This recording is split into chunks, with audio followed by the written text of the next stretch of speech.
Hello, Namaste. Welcome to my channel AP Political Fever. Let's start the video for today.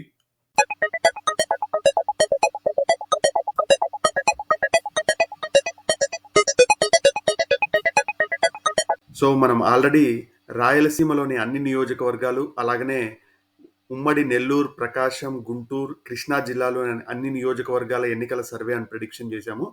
ఎవరైనా ఆ videos చూడాలనుకుంటే please go ahead and watch it. ఈ వీడియోలో నుంచి మనం west Godavari నియోజకవర్గాల నుంచి స్టార్ట్ చేద్దాము. సో నిన్న పెట్టిన వీడియోకి చాలా మంది కామెంట్ చేస్తూ ఉన్నారు. నువ్వు వైఎస్ఆర్సీపీ పేటీఎం అని లేకుంటే టీడీపీ పేటీఎం అని.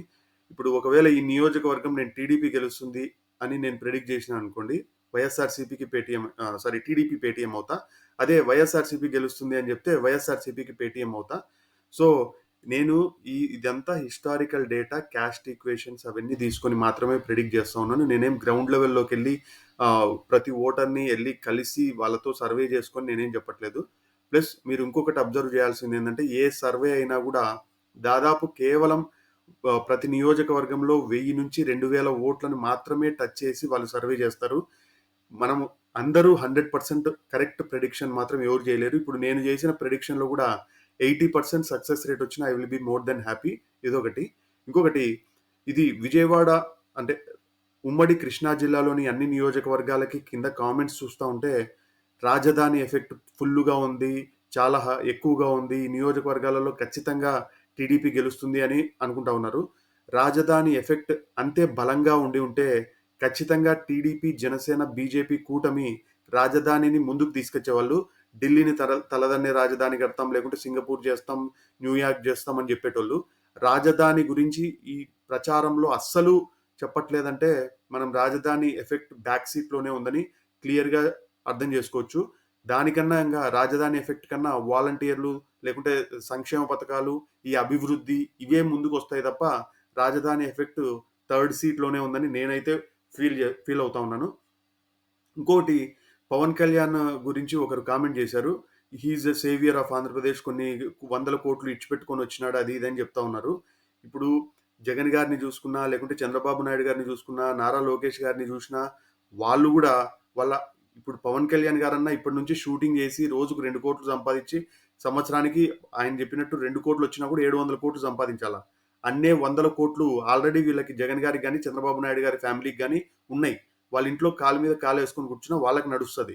వాళ్ళు కూడా ఇప్పుడు బయటికి ఎందుకు వచ్చినారంటే ఎవరైనా వచ్చింది పవర్ కోసమే.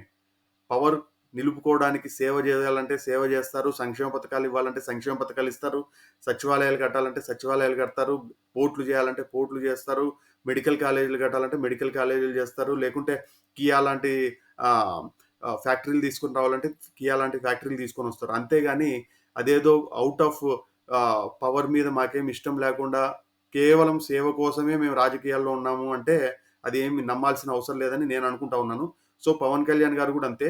ఆయనన్నా ఇంకా కష్టపడి డబ్బులు సంపాదించాలా, ఇంకా సినిమాలు హిట్ అయితేనే డబ్బులు వస్తాయి. వీళ్ళకి ఆల్రెడీ డబ్బులు ఉన్నాయి.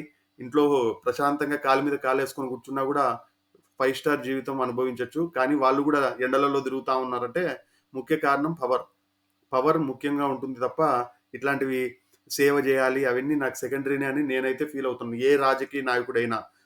అది నా ఫీలింగ్. సో ఈ ఆచంట నియోజకవర్గం వచ్చేసి వెస్ట్ గోదావరి నర్సాపురం పార్లమెంట్ పరిధిలో ఉంది. ఇది కూడా జనరల్ కాన్స్టిట్యున్సీ. ఇక్కడ ఎవరైనా పోటీ చేయొచ్చు.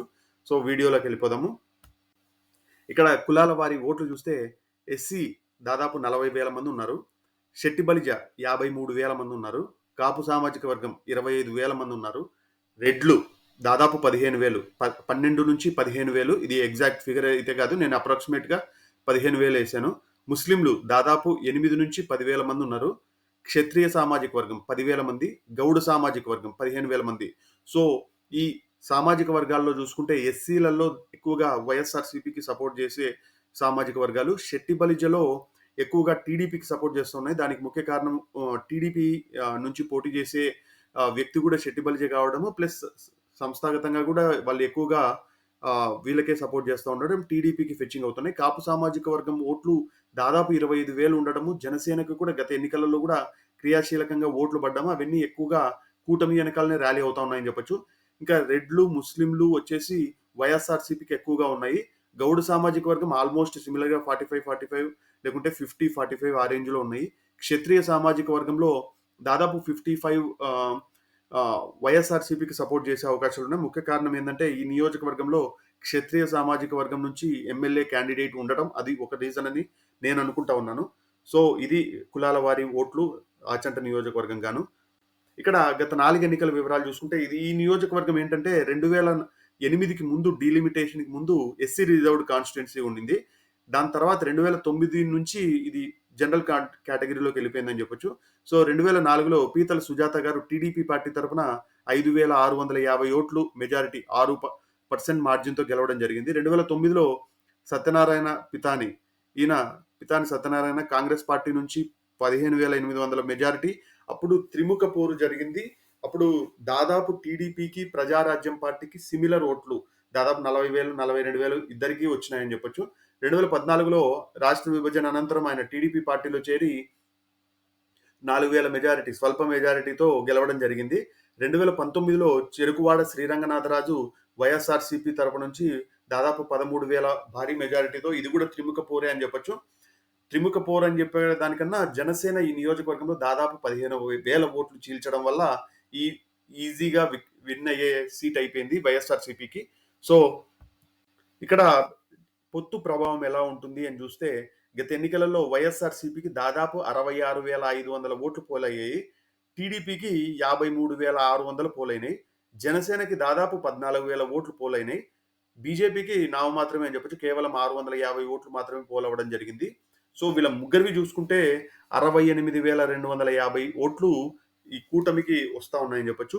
డిఫరెన్స్ చూస్తే దా దాదాపు 1,800 ఓట్లు ఎన్డీఏ కూటమికి అధికంగా ఉన్నాయి గత ఎన్నికలతో పోలిస్తే. ఇప్పుడు ఏ నియోజకవర్గంలో అయినా ఒక 5,000 అటో ఇటో అంటే 5,000 వైఎస్ఆర్‌సీపీకి ఫెచ్చింగ్ ఎక్కువున్నా, లేకుంటే 5,000 లోపు ఎన్డీఏ కూటమికి ఎక్కువున్నా అది టైట్ సినారియోలోనే ఉంటుంది అని నేను అనుకుంటా ఉన్నాను. నెక్స్ట్ ఈమె పీతల సుజాత. ఈమె 2004 నుంచి 9 వరకు టీడీపీ పార్టీ తరపున ఎమ్మెల్యేగా ప్రాతినిధ్యం వహించారు. ఇప్పుడు ఈమె వేరే సీట్‌కి వెళ్ళిపోయింది. ఎస్సీ రిజర్వ్డ్ కాన్స్టిట్యుయెన్సీ కావడం వల్ల ఈమెని వేరే సీట్‌కి మార్చడం జరిగింది. ఈమె చంద్రబాబు నాయుడు గారి గవర్నమెంట్‌లో మినిస్టర్‌గా కూడా పనిచేసింది. నెక్స్ట్ ఈయన సత్యనారాయణ ఈయన కూడా 2009 నుంచి 14 వరకు కాంగ్రెస్ పార్టీ తరపున, 14 నుంచి 19 వరకు టీడీపీ పార్టీ తరపున ఎమ్మెల్యేగా ఉన్నారు. ఈయన కూడా మినిస్టర్‌గా పనిచేసిండనమాట. సో, నెక్స్ట్ చెరుకువాడ శ్రీరంగనాథరాజు గారు. ఈయన 2019 నుంచి ప్రస్తుతానికి సిట్టింగ్ ఎమ్మెల్యేగా వైఎస్ఆర్‌సీపీ తరపున ఈ నియోజకవర్గానికి ప్రాతినిధ్యం వహిస్తా ఉన్నాడు. ఈయన కూడా జగన్ గారి గవర్నమెంట్‌లో ఫస్ట్ 2, 3 సంవత్సరాలలో ఈయన మినిస్టర్ ఉన్నాడు. దాని తర్వాత మినిస్ట్రీ మార్పులు చేయడంలో ఈయనకి మినిస్ట్రీ పోయిందని చెప్పొచ్చు. ఇప్పుడు 2024లో క్యాండిడేట్ కూడా ఈయననే అయినాడు. సో, క్యాండిడేట్ పరంగా చూసుకుంటే చెరుకువాడ శ్రీరంగనాథరాజు గారు వైఎస్ఆర్‌సీపీ తరపున, పితాని సత్యనారాయణ గారు టీడీపీ పార్టీ తరపున పోటీ చేస్తా ఉన్నారు. ఇద్దరు సౌమ్యులే. ఇద్దరు నియోజకవర్గంలో మంచి ఇమేజ్ ఉంది. చెరుకువాడ శ్రీరంగనాథరాజు గారికి కూడా మంచి ఇమేజ్ ఉంది. కొన్ని అభివృద్ధి కార్యక్రమాలు జరిగినాయి. సంక్షేమ పథకాలు అందినాయి. సత్యనారాయణ గారు కూడా ఆయన మంత్రిగా ఉన్నప్పుడు బాగానే నడిచింది. ప్లస్ పొత్తులో భాగంగా ఈయనకి సీట్ ఇవ్వడం, జనసేన ఓట్లు కూడా ఈయన వెనకాల ర్యాలీ అవుతా ఉన్నాయి. ముఖ్యంగా ఈ ఈ నియోజకవర్గంలో ఏమవుతోందంటే జనసేన నుంచి కూడా టికెట్ ఆశించారు. కానీ ఈ నియోజకవర్గంలో దాదాపు ఒక 50,000 ఓట్లు ఎక్కువగా రావడం వల్ల టీడీపీకే సీట్ ఇవ్వడం జరిగింది. సో, ఆ జనసేన ఓట్లు అట్‌లీస్ట్ ఒక 70-80% పోలైనా ప్లస్ చెరుకువాడ శ్రీరంగనాథరాజు గారికి ఎంత పాజిటివ్ ఉన్నా నియోజకవర్గంలో కొద్దిగా అభివృద్ధి జరగలేదు అనేది వాస్తవమే.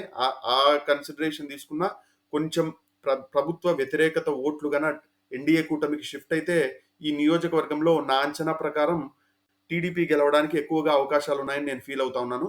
మొదటి రీజన్ అభివృద్ధి కొద్దిగా తక్కువగా ఉండటము. రెండవది జనసేన, టీడీపీ కూటమి కూడా డెడ్లీ కాంబినేషన్ అవుతా ఉంది ఈ నియోజకవర్గాలలో.